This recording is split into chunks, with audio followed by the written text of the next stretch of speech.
Romain Bardet a gagné la première étape du Tour de France et est donc le premier leader des grands boucles. À l'âge tendre de 33 ans, lors de sa dernière tournée avant sa retraite en 2025, le coureur de l'équipe Sunweb porte le maillot jaune pour la première fois lors de sa 11e participation dans le Tour de son pays. Oui, la première fois même s'il a combattu à armes égales à ses meilleures époques de la dernière décennie contre des monstres comme le White Kenny, Tramodolito Quintana, le Client Sicilian de Michel Ferrari ou d'Alberto Conteatrol.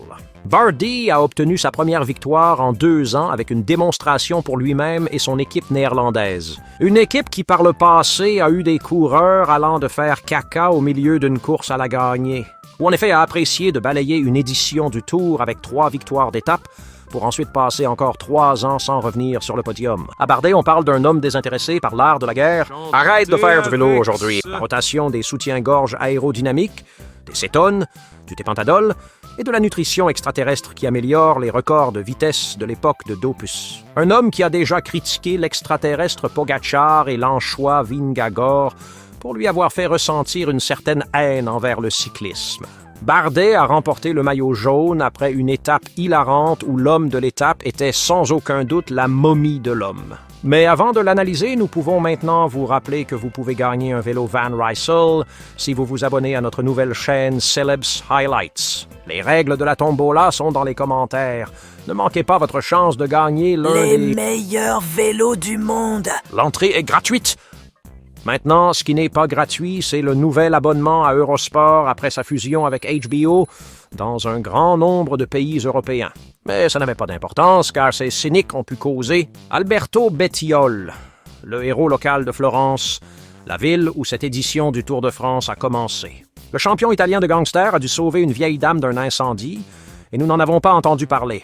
Au moins un acte de rédemption, car l'ancien maire légendaire de Florence, Selfie Nardelard, prenait des selfies avec Betty O, comme s'il n'avait pas entendu qu'il y a 1 semaine à peine. Un collègue à lui, de la même nationalité, a été arrêté. C'est un trafiquant de drogue. Le trafic dans son propre pays. L'inconfort de Christian Prudhomme était perceptible en regardant la scène, mais tant que ces billets des socialistes italiens continuent de remplir les portefeuilles d'Omar Sport, eh bien, il apprend à sourire et à supporter. Maintenant, quelqu'un qui n'a pas commencé confortablement du tout se concentrait sur le grégario d'Evenpool, Jan Geerts, qui claquait des dents d'excitation avant de signer.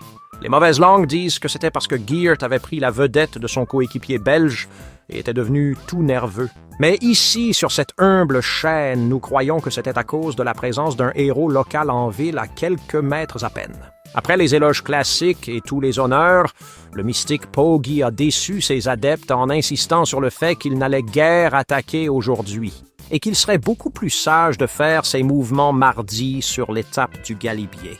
Des mots sensés du Slovène. Nous savons que quand il ne craint vraiment personne ni rien, il dira au premier journaliste qu'il voit exactement l'endroit où il va faire son attaque gagnante. Mais ce n'est pas le Giro contre un alcoolique gallois. C'est le Tour contre une anchois danoise. Et est-ce que quelqu'un a le courage d'attaquer à 50 km de l'arrivée? Maintenant, les hommes qui ont attaqué, après un très long début neutralisé, étaient des hommes de prestige. Certains d'entre eux sont d'anciens vainqueurs d'étapes du Tour de France, comme M. Baisse-Latige de Selle Mohoric ou M. Côte-Cassé Izagirre, ou des vainqueurs de courses récentes comme Valentin Madouas ou Frank van den Broek, un Néerlandais de 23 ans de l'équipe Sunweb qui était sans aucun doute le meilleur coureur de l'étape et qui avait déjà remporté le Tour de Turquie cette année. Mais pour une raison quelconque, les gens le prennent pour un toxicomane amoureux des concubines, simplement à cause de son nom. Espérons qu'après cette démonstration, cela ne se reproduira plus. Cette étape était très longue, 206 km à 30 degrés avec 7 montées. Cela a rendu la journée classique, semblable à un... plutôt l'étape simple du Tour. Et cela pouvait se voir dès le départ avec une échappée assez haute qui est venue accumuler 5 minutes d'avance. Arrivé à la première bouffée. C'est de la deuxième catégorie de tête. Vale Kotrefaggi. Nous observons le premier moment regrettable de cette édition de la course. Un double hommage de l'équipe Astana à leur ancien cycliste arrêté pour trafic de dopage, Andrea Piccolo. Et le sponsor, l'Italian Trattoria, du moteur dopé Giovan Battista Iera. Maintenant, il avait son ami personnel, Mark Candish, qui porte toujours le logo de la pizzeria sur son maillot et qui a passé les jours précédant la tournée à dire qu'il pourrait abattu le record de victoire d'étape d'Eddie Merckx après avoir passé quelques semaines très productives à s'entraîner en Grèce. Eh bien, il était complètement en décalage avec le peloton qui ne roulait même pas à un rythme si soutenu à ce moment-là. Le Britannique hypocrite qui a critiqué Lance Armstrong pour dopage, mais qui a ensuite couru avec lui lors d'événements où ils ont tous deux profité, subissait un blanchiment lors de la première étape du Tour, dans le style le plus pur d'Astana. De la même manière que le gars sans nationalité, M. Vlasov, s'était retiré du Giro d'Italia 2021 juste après le début. Ou de la même manière qu'Estetica Coco Lopez s'est retiré du Giro d'Italia 2022 dès le 4e jour, après s'être senti malade. De la ménotropine injectée par son masseur, Vicente Belda Garcia. Le dope de Nakorov cherche désespérément des sponsors pour l'équipe, essayant même de la vendre aux Chinois. Et enfin, échappé à une équipe gouffre financier qui ne peut apporter que des pertes financières, il savait que Cavendish était sa seule chance d'obtenir de la publicité et des sponsorings s'il remportait une étape. Mais quoi que ces hommes aient mangé au petit déjeuner peut-être une des pizzas junk de Giovan Battista, eh bien, ça ne leur a pas réussi. Pendant longtemps, la momie de l'homme vomissait littéralement. Tellement que Pro Cycling Trump lui a dédié ce dessin animé mignon. Ça dit tout, sans vraiment rien dire. On ne peut pas attendre grand-chose d'un gars qui, selon lui, était propre entouré de dopés, qui a ressuscité dans l'écurie alcoolique belge pour tenter de réaliser un rêve absurde et se retrouve maintenant à Astana. Ça ne semble vraiment pas très bon du tout. Vindkorov a arrêté toute l'équipe, sauf Haralda Harder et Alexei Lutsenko. Et un de ses trotteurs, Grugario, Michel Gazzoli, a fini par abandonner peu après. Selon l'équipe, c'était à cause de la chaleur. Nous ne l'avions pas remarqué. Le premier abandon du Tour de France n'a qu'une seule victoire en tant que professionnel, en Norvège. Il aime apparemment le froid et déteste la chaleur. Les pizzas de Jean-Baptiste n'étaient pas pour lui. Et à partir de là, après avoir presque fait un Manzano au milieu de la première étape, et après son 5e abandon de la saison, nous pouvons... Je ne peux que te souhaiter le meilleur, Michel Gazzoli. Tu es toujours dans nos cœurs. Saunier Duval a suivi sa tactique habituelle et a rapidement épuisé les Grugarios qui voulaient travailler pour Poggi, car bien sûr, ni Yates, ni Almeida, ni Ayuso n'allaient lever le doigt pour sacrifier leurs éventuelles places dans le top 10 pour leur leader. Cela a rapproché le peloton des échappés, mais l'a laissé complètement décimé.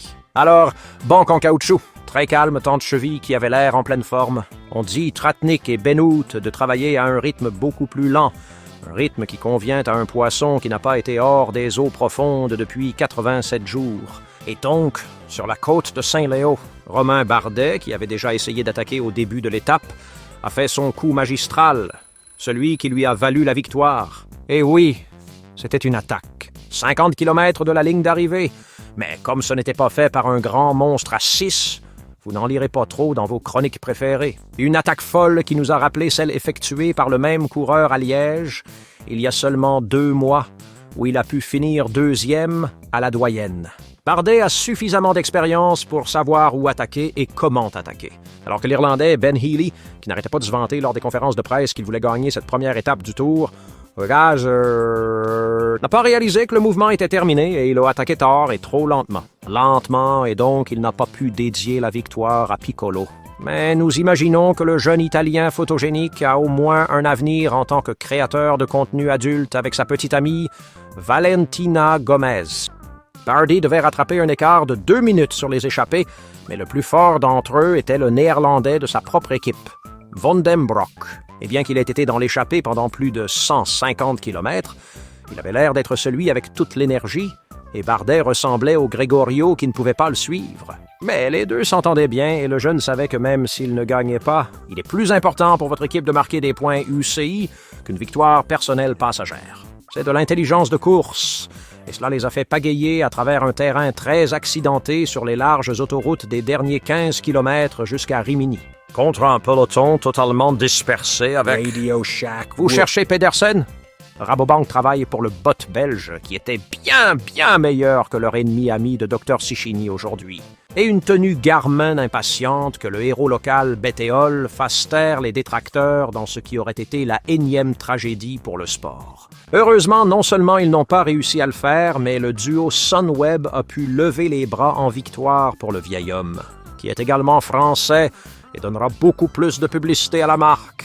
Une victoire bien méritée pour les Néerlandais. Et ils ont aussi fermé le peloton avec Jacobsen arrivant main dans la main avec la momie de Man à presque 40 minutes de retard. Grâce aux nouvelles règles de l'UCI mises en place par Selfie le Partien et le méprisable Adam Hansen, ils peuvent rester dans la course et éviter l'élimination. Espérons que pour les prochaines étapes, ces pizzas de qualité passent un peu mieux pour les Britanniques. Ah, et demain, à San Luca, nous verrons le premier duel mineur entre l'extraterrestre et l'anchois. Abonnez-vous à la chaîne pour ne pas manquer notre chronique. Ah, et pendant que vous êtes là, vous pouvez regarder cette vidéo à l'écran. Celle-là, vous allez adorer.